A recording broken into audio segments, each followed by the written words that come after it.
Thank you for joining this CSR Radio podcast episode. I am Yvonne Harris, and I am very excited today to talk to Sheryl Corrigan from Koch Industries. And not only because I've had the pleasure and privilege of presenting and attending conferences with Sheryl in the past, but as a reminder, Koch Industries is a national partner with the National Diversity Council and the Council for Corporate Responsibility, and they are also powering this podcast for the council. So, Sheryl, I know you were a huge supporter of the launch of this podcast and this concept, so thank you so much for being here, and thank you so much for your support of this podcast launch. We really appreciate you. Oh, thank you, Yvonne. I'm just delighted to be here talking with you. So thank you for that. And can you please introduce yourself to our listeners? Yes, I'm Sheryl Corrigan, and I am the Environmental Health, Safety, and Security Director at Koch Industries. And I have been an environmentalist for all of my life, to be completely honest. Started as a river rat, hanging out with my dad and canoeing and fishing on the St. Croix River in Minnesota. And that really colored my view of the world. I went to college, became a geologist, and then worked in the environmental field starting in the early 80s, then through today. So well over 30 years. And I've seen a lot of great positive improvements and change in the environment. And it's really gratifying to know that I had a hand in that, albeit small, along with a lot of other people. So it's been a really, really interesting and fulfilling career for me. And happy to be here at Koch Industries, working on some of the very same things I started working on early on in water quality, air quality, sustainability, making sure our communities and our manufacturing sites are connected in a positive way. And some of all of those things kind of added together into where I am today. Well, and Sheryl, I know you're a thought leader in environmental issues, but I also consider you to be a champion of corporate and social responsibility, CSR more broadly. Why is CSR a business imperative for Koch? Koch is a pretty interesting company. So I've worked in the public sector, as I said earlier, in a number of different areas, and then also in the private sector. And Koch Industries has a unique philosophy around what business is really here for. And that is, from our perspective, business, we believe that the role of business, that is to make people's lives better. And, I give a lot of talks in a lot of places, and I know, Yvonne, you and I have been at different events for the National Diversity Council. And whenever I say that, I always hear in the audience a little bit of a hesitation, because I think a lot of people have a mental model that business is about making money and about, jobs or whatever the latest economic indicator is that folks are concerned about. Right. And that is true, but that's an outcome. What we do at Koch and what other businesses do is we come up with the products and the services that make your life better and my life better. So at Koch, we make things like bath tissue and paper towels and the transportation fuels that we use every day and the material that goes into carpets and building materials, and the list goes on and on. Fertilizer, another great example. Those are all things that make our lives better. And the way that we do that by using fewer resources than our competitors allows us to make a profit. And so if we satisfy the demand that you and I have for all those cool things that I just listed out, and we do it better than our competitors, then we make a profit and we get to stay in business longer. So profit and money and jobs and all of that are an outcome of how well we are satisfying the needs of you and me. So that's kind of how we look at the world. And if that's the viewpoint of the world, you can really see how CSR and corporate sustainability and corporate social responsibility really are at the heart of that, because you can't do what I just described. You can't make people's lives better by not paying attention to those aspects, to the sustainability of your products. We want to make sure that we're using fewer resources. We want to make sure that our processes are as efficient and as clean as possible, so that we can do the things that people want us to do. So really, sustainability and CSR has been at the core of what we do. It's not a bolt-on for us. It's not a new thing. It's been with us for 50 plus years, and it's really part of our DNA. So let's break that down a little bit, Sheryl, and explain to our listeners what pillars or areas of focus comprise Koch's CSR platform. So when we look at CSR, we're really focused on stewardship. So at the core of our company, we have a guiding principle around stewardship, and the way that we define that is acting with the proper regard for others. And that sounds kind of stuffy, but what it really means is everything that we do, we're looking at how it impacts other people, whether that's folks in the communities in which we operate or other constituencies, how it affects the regulatory environment, how it affects our customers, how it affects our vendors, and so forth. So stewardship is really at the core of our CSR and our sustainability efforts. And when you think about it like that, one of the key drivers for us is safety. We have a number of manufacturing sites. I think now it's well over 500. Wow. And so we're a large manufacturer. And as a result, we really need to be cognizant of our position in the community in which we operate. So we've got to do a great job at using fewer resources, minimizing our environmental footprint, making our products in a way that really makes sense from a resource perspective inside the fence line, but then also makes sense from outside the fence line. So there are two different ways that we look at how we operate it. Making sure that our employees and the folks that come to work every day are safe, and our processes are running reliably and well. And then we have to look at how we affect the community and making sure that the folks that are in it with us understand what we do, how we do it, and are confident that we're the operator that they would choose if they could. So safety is a really important part of what we do. And then paired with that, you can imagine if you're running well and you're operating well and you're taking part in the community and understanding what their concerns are and meeting those concerns, then making sure that we're not having any environmental upsets or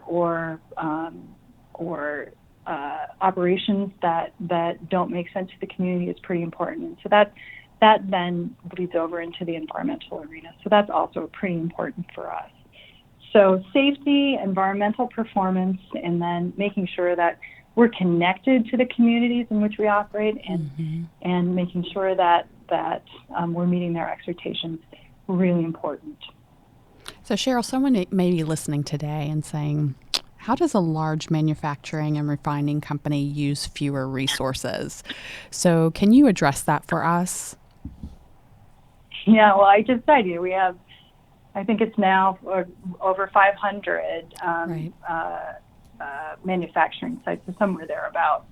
And so that's a pretty big footprint. And so a really critical aspect of meeting expectations of our customers as well as our communities is making sure that we're doing everything we can to minimize the materials that we use.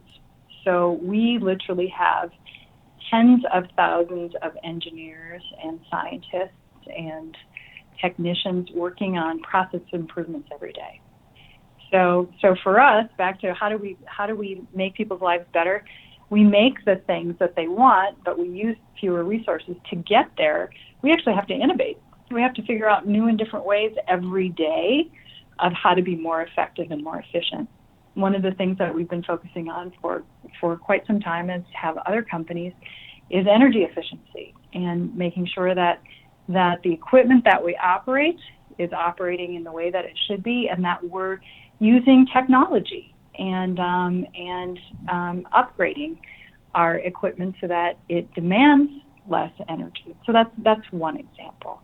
Another example is actually looking at technology to help us improve our processes. So we have a number of different projects across Koch where we're using sensors, new technology, connected sensing networks to understand our processes better, and to take that information and use it in a way applying machine learning and data analytics, to use it in a way that helps us really optimize our processes in a way that we wouldn't have before, because we weren't able to really have that insight into every step of our manufacturing process. So technology, just in the last couple of years, has really helped us improve, and when our processes improve, that means we use fewer resources, which is what everybody wants. And so those are really two important ways that we try to reduce our environmental footprint. And then also, of course, from an emissions standpoint, looking at availing ourselves of the technology that's out there for the emissions that we have, and making sure that we're as up to date as possible.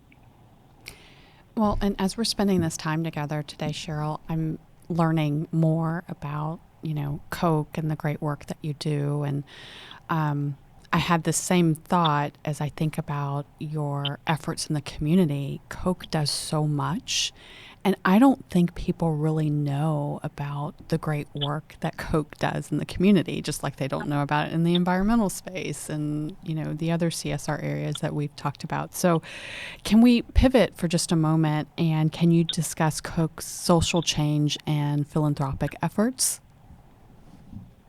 Yeah, so I think it was, I'm going to date myself here, but I think it was probably 10, 15, maybe 20 years ago when there was a big slogan, think globally, act locally. Mm-hmm. At Koch, we're a very large company made up of other companies. And so we have, the manufacturing sites that I talked about across the globe. And so what we do is empower the leaders, the site leadership teams and the people that work in those manufacturing facilities to work with the community and understand what's really important to them. And then to empower them to make decisions around how to make those things happen that are important to the community. So as an example, we have a large facility in Minnesota, which is my home state. I'll plug that. And there is a citizens advisory committee that works with the folks who work at our facility, and they discuss the things that are important to them, and then they work together on projects and initiatives that create value for both. So a mutual benefit, if you will, for both entities, which is great, and that's what we want. And that's really our operating model for philanthropy on the operating side in Koch. It's really connecting, like I said earlier, with the community and really trying to meet their expectations. We also have an affiliated foundation, so it's really not part of Koch Industries, but certainly we help whenever we can, that I think you're aware of has an agenda around a number of social issues right now, very focused on criminal justice reform, right, and some other social issues that are pretty important to a lot of folks out there. And so to the extent that our local philanthropy, driven through the manufacturing sites, support some of the foundation work, we try to accomplish that when it makes sense as well. So there's just a lot going on. There's a big need, and we recognize that. Another area that we're pretty focused on is STEM education. Okay. So that transcends even the local boundaries, where from a Koch perspective, we really are trying to incent STEM, meaning science, technology, engineering, and math. And we can even add the arts in there for folks too, STEAM, because they're all pretty connected. That's really important for us from a company perspective, because we want to hire those people right. as they move through the trajectory of their lives. But it's also important for students and for families to be able to have those opportunities to elevate the education of their kids or themselves in areas where there's a lot of opportunities, and so for them, and so STEM, STEAM education pretty important to us, and all of our sites, all of our manufacturing facilities support that. We're also pretty supportive in many areas of community colleges and technical education. So we've been out front in many arenas with the notion of how important technical education can be outside of college experiences. So really looking at vocational programs for crafts and supporting those, and apprenticeships programs, and really looking at different ways to bring people into fields that maybe they wouldn't have thought about earlier, and familiarize them, bringing them into our sites to help them understand what kind of work those crafts do, like electricians and pipe fitters and so forth, which is really cool. And it's helping us by familiarizing people and maybe getting them excited about a career in a way that they wouldn't have thought about it earlier. And it's also beneficial for the folks who might go into those careers, because those areas really need young people to join, because the skill pool, or the pool of skilled workers, I should say, is diminishing over time. So again, kind of a mutual benefit sort of relationship. So philanthropy for us is really locally based primarily, but focused a lot on education, helping people make their lives better. And then to the extent that we can help the foundations with that, we do. Well, and hopefully for those that are listening after this podcast, they'll look into some of the efforts that Koch may have in their local communities, and maybe there's a way for them to get involved, or for a reach out opportunity to the local Koch representative or leader, and hopefully form a partnership that's very helpful for the community. So I think that's all great stuff that you guys are doing. Yeah, I want to give a plug to our kochind.com website. There's a lot of good stuff on that website around we have a responsibility page talking about kind of the environmental sustainability issues that we've been talking about, but there's also a page on philanthropy and communities and some other ways to really connect with Koch. So encourage anybody who's out there listening to the podcast, check it out. There's some things on there that I think would be interesting to many listeners. Oh, thank you for mentioning that, Sheryl. Resources are always helpful. I know I discussed previously Koch's partnership with the National Diversity Council and the Council for Corporate Responsibility, and the fact that Koch is actually powering this podcast channel, and just so appreciative of that. But can you talk to us about how your partnership with the National Diversity Council and the Council for Corporate Responsibility has been a natural extension or an enhancement of your CSR efforts?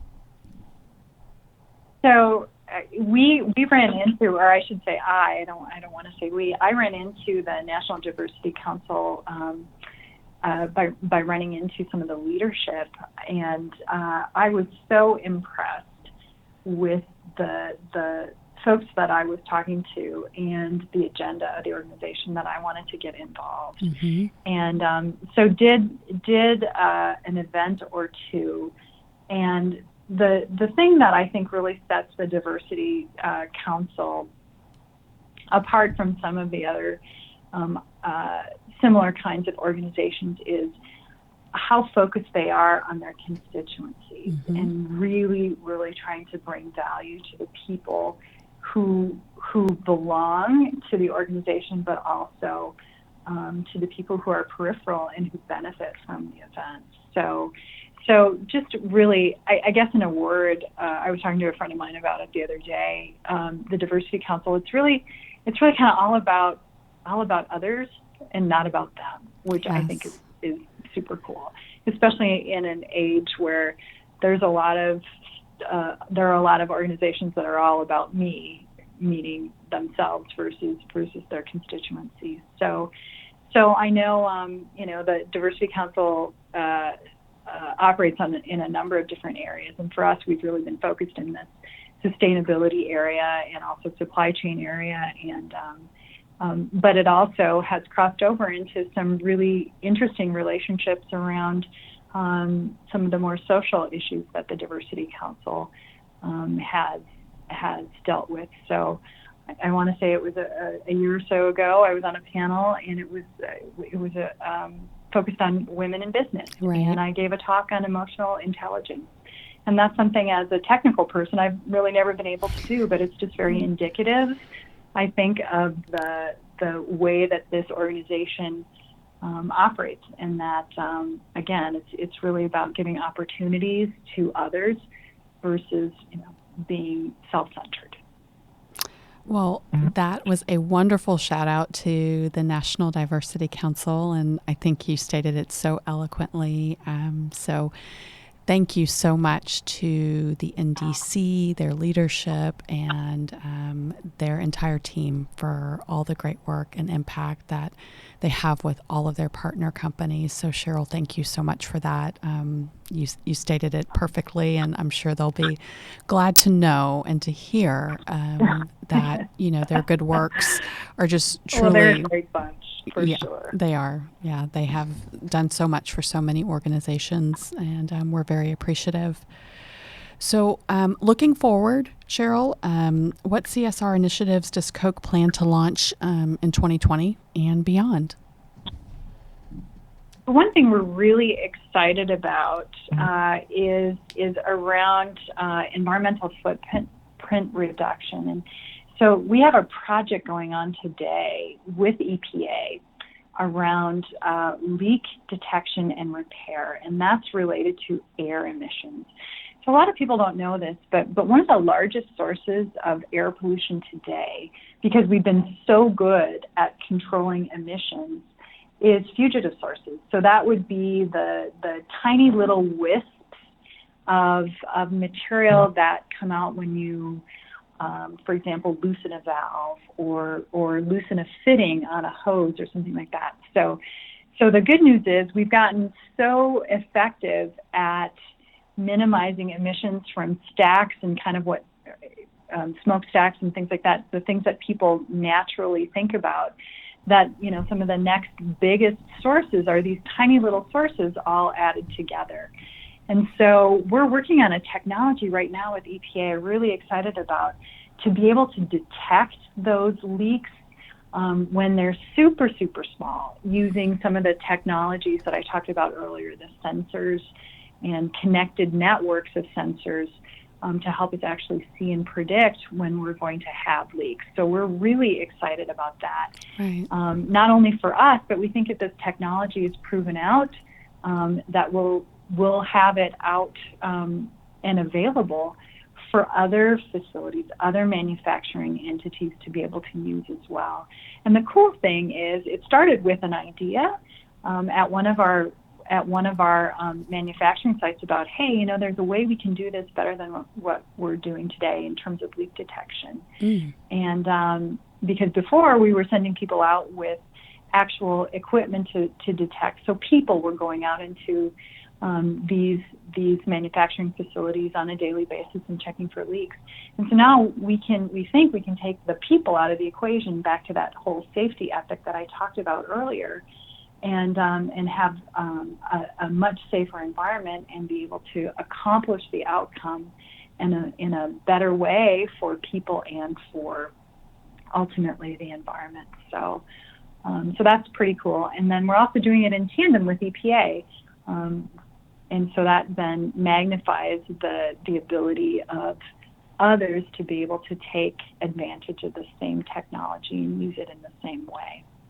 So that's something that we're really excited about. And like I said, really taking advantage of some of the technologies that are out there and applying them to our processes to be able to use fewer natural resources and feedstocks so that we can upgrade all of those molecules in a value-added way is really where we're jazzed going forward.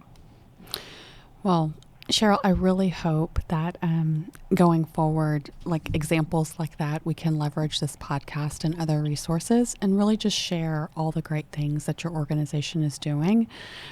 Because again, as I listen to you, I'm like, gosh, I didn't know they did that, or, that's such great work.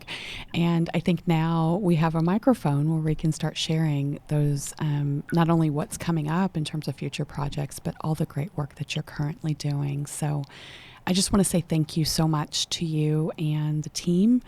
Thank you for being here today. And I really do hope that you'll come back and join us again and give us updates throughout the year, because you have so much great information to share. Well, thank you, Yvonne. It's really been a pleasure talking with you. And I really do hope we get a chance to talk more about some of the great work that's going on at Koch, and both for us, but also so that other people can maybe take some of our ideas and make them even better. Of course. We'll make it happen. Thanks, Sheryl. All right. Thank you.